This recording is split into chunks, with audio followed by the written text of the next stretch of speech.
ఎవరు పట్టించుకున్నారు? మనం చెప్పిన నాయకులు సరే అని చెప్పి కేవలం ఓట్లు తీసుకొని వెనకబడేశారు. కానీ ఈరోజు తెలంగాణ ప్రభుత్వం రాష్ట్రం ఏర్పడిన తర్వాత గౌరవ ముఖ్యమంత్రి గారు ముఖ్యమంత్రి అయిన తర్వాత మన కోరికలు మనకెన్నో గ్రామ పంచాయతీలు చేయడం జరిగింది. వాస్తవంగా ఈరోజు మనల్ని డెవలప్మెంట్ చేయడం జరుగుతుంది. మన బిడ్డలకి పెళ్లి చేస్తే డబ్బులు ఇవ్వడం జరుగుతుంది. మన పిల్లలకి మంచి చదువు చెప్తున్నారు. ఈరోజు మనకు పెన్షన్స్ ఇస్తున్నారు. మన గూడాలకి మన గ్రామ పంచాయతీ చేశారు. ఎంతో మంది దాదాలు ఇక్కడ కూర్చున్న వాళ్ళు చాలా మంది సర్పంచ్ అయ్యారు. బాయిలు కూడా సర్పంచ్ అయి కూర్చున్నారు. ఇక్కడ మనం ఒకటి గమనించాలి. తెలంగాణ రాష్ట్రం ఏర్పడిన తర్వాత అధికారం 60 సంవత్సరాలు 70 సంవత్సరాలు వాళ్ళ చేతిలో 60 సంవత్సరాలు ఇచ్చినాక వాళ్ళు ఏం చేశారు? వేరే ఇతర పార్టీలు. తెలంగాణ వచ్చిన తర్వాత మన ముఖ్యమంత్రి గారు మన కోసం ఏం చేస్తున్నారు అనేది ఆలోచించారు. అప్పుడు ఆంధ్రప్రదేశ్లో నేను కూడా జెడ్పీటీసీ ఉన్నాను ఆసిఫాబాద్ నుంచి. అప్పుడు నేను కేశవపూర్ మన ప్రోగ్రామ్కి వచ్చాను. టెంపుల్ మన జోడన్ ఘాట్ ప్రోగ్రామ్కి వెళ్ళాను. జోడన్ ఘాట్లో అయితే పైన ఎక్కియలే, పోలీసు వాళ్ళంతా కింద ఆపేశారు. మన అందరికీ కింద ఆపేసి పోలీసు వాళ్ళు ఎవరు పోవద్దని చెప్పారు. కానీ గౌరవ ముఖ్యమంత్రి గారు స్వయంగా ఇప్పటివరకు ఏ ముఖ్యమంత్రి అయినా జోడన్ ఘాట్లో ఎక్కలే. ముఖ్యమంత్రి గారు అసలు పరిస్థితి ఏంటి, అక్కడ జోడన్ ఘాట్కి ఎందుకు పోనీయరు, ఆ జోడన్ ఘాట్కి ఎందుకు డెవలప్ చేయొద్దు అని చెప్పి ఈరోజు మన ప్రోగ్రామ్ పేరు మీద అక్కడ ఒక మ్యూజియం కన్స్ట్రక్షన్ చేయడం జరిగింది. ఎవరు డెవలప్మెంట్ చేస్తున్నారనేది మనం ఆలోచించాలి. ఈరోజు వాస్తవంగా గౌరవ ముఖ్యమంత్రి గారి దృష్టిలో ఉంది. ఆసిఫాబాద్ కావచ్చు, అలాగే ఖానాపూర్ కావచ్చు, అలాగే బోత్ కావచ్చు, చాలా మటుకు డెవలప్మెంట్ కాలేదు. ఇంకా కొన్ని రోడ్లు కావాలి. మొన్న నేను ఇంద్రవెల్లిలో మన మల్లాపూర్లో ఇల్లులన్నీ కూలిపోయినప్పుడు ఆ ఫొటోస్ తీసుకెళ్ళి కేటీఆర్ సార్ దగ్గర తీసుకెళ్ళాను. సార్, మా ఏజెన్సీ ప్రాంతాల్లో మా గూడాల్లో చాలా మటుకు ఇల్లులన్నీ ఎగిరిపోయినాయి సార్. వాస్తవంగా అప్పుడు ఏమన్నారంటే నేను కూడా కేటీఆర్ సార్ కూడా మన దగ్గర రావడం జరిగింది. అప్పుడు గుసాడి ఉన్నప్పుడు గుసాడి ప్రోగ్రాం పెట్టి మనం కేటీఆర్ సార్ని పిలిచాం. నాకు తెలుసమ్మా అక్కడ సమస్యలు ఏమున్నాయో ఖచ్చితంగా ఇప్పుడు ఎవరి స్థానంలో వాళ్ళకి కట్టుకునేటప్పుడు ఇచ్చేటప్పుడు మీకు ఎక్కువ ప్రయారిటీ ఇచ్చేసి డబుల్ బెడ్రూమ్ హౌసెస్ ఇస్తామని వాళ్ళు చెప్పడం జరిగింది. ఈరోజు నేను జెడ్పీటీసీ ఉన్నప్పుడు అక్కడ ప్రోగ్రామ్కి వచ్చినప్పుడు 10 లక్షలు ఇచ్చారు కాంగ్రెస్ పీరియడ్లో. ఆ 10 లక్షలు టెంపుల్ డెవలప్మెంట్ కోసం అని కేవలం అదొక గోడ కట్టారు, కానీ టెంపుల్ డెవలప్మెంట్ ఎక్కడ కాలేదు. ఈరోజు మన దగ్గర నేను అదృష్టంగా భావిస్తాను. ఎందుకంటే ఈరోజు మీ అందరి ఆశీర్వాదం వల్ల నేను 2 సార్లు ఎమ్మెల్యే అయ్యాను. అక్కడ గుడి కూడా డెవలప్ చేస్తున్నారు. చరిత్రలో ఉండిపోయేటట్టు మన గౌరవ ముఖ్యమంత్రి గారు కేశలాపూర్ టెంపుల్ని ఎలా డెవలప్ చేస్తున్నారో మీ అందరికీ తెలుసు. నగేష్ దాదా కూడా నేను ధన్యవాదాలు చెప్పాలి.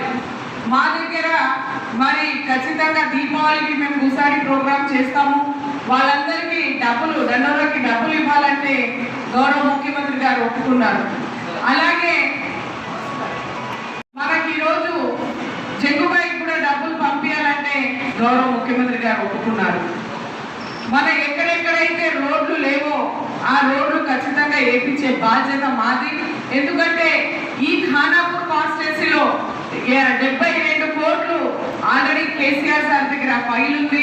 ఈ మీటింగ్లు అయిపోయిన తర్వాత దాని వెంటబడి ఖచ్చితంగా మీరు అన్నట్టు చాలా గూడాలకి లింక్ రోడ్లు లేక ఇబ్బంది పడుతున్నారు. ఇందాక సర్పంచ్ భాయ్ చెప్పినట్టు వాటన్నిటికీ ఖచ్చితంగా ప్రపోజల్ కూడా పంపించడం జరిగింది.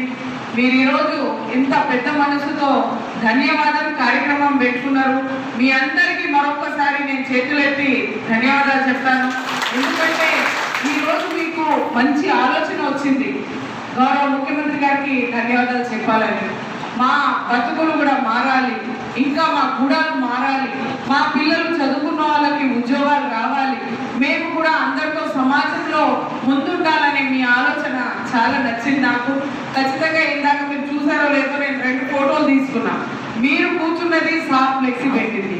ఎందుకు తీసుకున్నానంటే కేటీఆర్ సార్ దగ్గర ఖచ్చితంగా నేను తీసుకెళ్తా. జయవన్ దాదాని కూడా లాస్ట్ టైం తీసుకెళ్ళడం జరిగింది.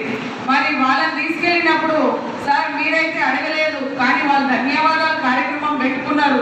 ఎందుకంటే ఈరోజు మమ్మల్ని ఎవరు గుర్తించలేదు, మాకెవరు పట్టించుకోలేదు.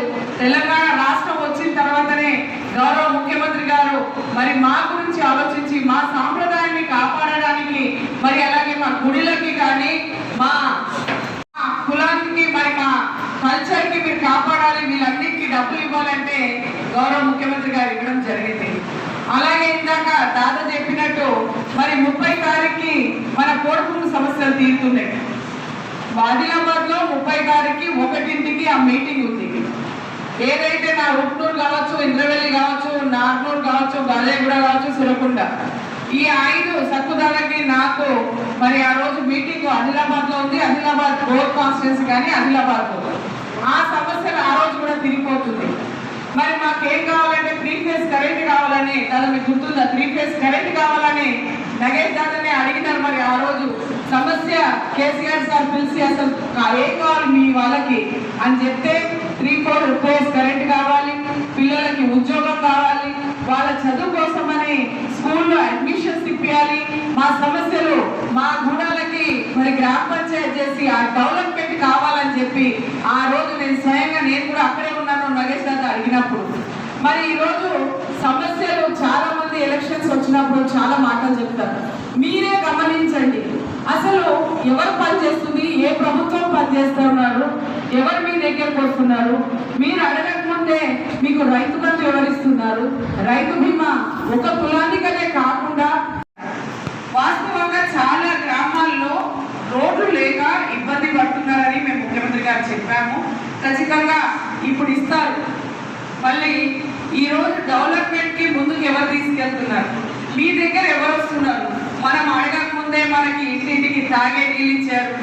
ఈరోజు 24 గంటలు కరెంట్ ఇస్తున్నారు, రైతు బంధు ఇస్తున్నారు, రైతు బీమా ఇస్తున్నారు, కళ్యాణ లక్ష్మి ఇస్తున్నారు.